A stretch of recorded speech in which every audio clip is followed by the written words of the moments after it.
As we discussed before, some of the main components of the Ethereum block are the header, the transactions, including the transaction hash or the transaction root, and the state variable, the state hash or the state root.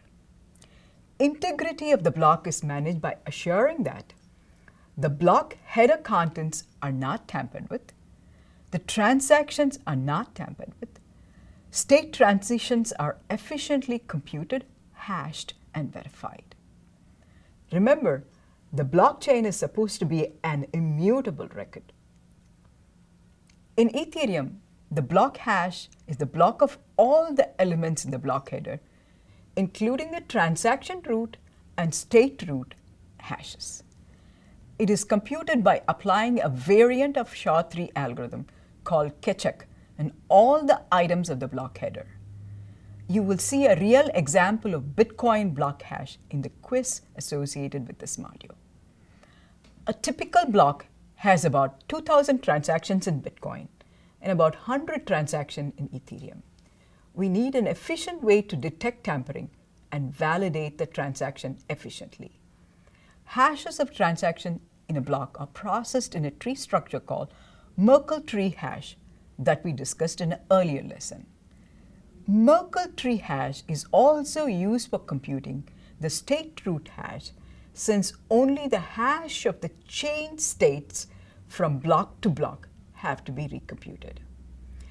It is also used for receipt hash root. Remember the advantage over flat versus tree representation. If any transaction is to be verified, only one path through the tree has to be checked. You don't have to go through the entire set of transactions. Smart contract execution in Ethereum results in state transitions. Every state change requires state root hash recomputation. Instead of computing hash for the entire set of states, only the affected path in the Merkle tree needs to be recomputed. When the state 19 is changed to 20, that results in the path including 31, 41, and the state root hash 64 to be recomputed. Only that path is recomputed, not the entire tree. Now let's move on to block hash computation.